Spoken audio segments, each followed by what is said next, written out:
let's talk about the housing crisis and real estate in Southern California. So you guys are smart enough, you're exposed to a lot of these articles, you're reading about post-COVID, how things are going to change, ADUs. So anyone jump in here. What are your thoughts on kind of the problems that we're facing and what do you think could be a potential solution? I think one problem is just rent going up. I'm actually at home in the Bay right now, but it's pretty similar to LA. I was talking to a guy while I was waiting to pick up some food. He was talking to me about how he's looking to move to Denver because he can get the same sort of apartment that he has right now, but for half the price. And I definitely think ADUs could be a part of the solution to that. They seem to be a lot cheaper. They're cheaper to build. They're smaller, so you would rent them out for less money, and you can put them on lots that already exist, and as well as combine them with multifamily homes. So I think that's one way. Maybe it's a little bit smaller than creating big apartments for cheap living, but I think it's definitely one way you could help impact the housing market. Absolutely. I can't agree more. Anyone else? Yeah, kind of go off what Eric said. I mean, even at USC alone, we're seeing this demand for housing and the supply of housing just getting uneven, and developers know they can come in and remove or not evict people who or remodel lands, which are normally like the families who are living here, and they could charge higher prices for students, and students will pay for it. So, I mean, even just within our own community, we see this kind of overturning of lands from the people who really do need the housing to people who can pay more money for the same lot. So it's just a everyday issue that no one's really addressing that much. Agreed. Anyone else? I think Yeah. Go ahead.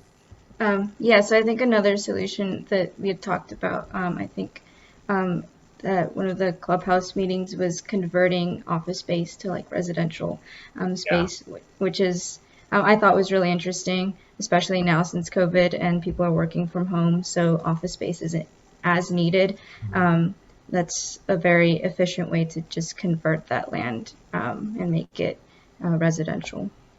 Yeah, that was for people watching, please join Clubhouse and come to search our rooms, because we're trying to get more people to show up to our rooms, right, when we have these discussions. But that was a great one with David Senden, who's a managing director for the LA office for KTGY. KTGY architects partner with us. They do the concept massing for commercial purposes. So like the mixed use or the apartments, they have so much expertise. They're the ones that go in and physically mass on AutoCAD quickly for us. So yeah, agreed. They have a flex flats concept. I think David was saying it matches older architecture because the way that the buildings were designed, office buildings, pre-1960, is highly inefficient because they don't maximize on space. It was just more aesthetic that matched the times. And so you could just quickly, without having to demo and ground up, build something new, is just, I think their design concept is putting all the residential units at the core or inside of the building, and the outer areas could be used for like common area, common space, kitchen, all that good stuff. So the actual housing would be inside. And I think they are doing a project right now where the costs end up being lower than actually just going and building something new. So great point, Anahi. I like that. So Conrad, you have something? Yeah, I was gonna kind of add on to that. I'm curious to see what the transition is going to be back into commercial real estate, in terms of offices, and so that definitely plays a big part. If affordable housing is going to be taken to that level with the commercial buildings, once we're back to some normalcy, any sort of sense. But it's definitely going to be an interesting transition, and I'm curious to see if companies are going to keep the work at home, or if they're going to do a little hybrid, going in the office some days, working at home others, and to see how office buildings and commercial real estate in general is going to be affected by that. Agreed. Yeah, there's so many articles that are saying it's full on. Everyone's has pent up demand, and they're just gonna want to meet, collaborate, when it's safe to do so. And the others went, well, wait a minute, like certain industries doesn't require to drive an hour there, hour back, right? Why don't we do exactly what you meant, which is like more of a flex schedule where it's like maybe 2 days from home, 3 days in the office.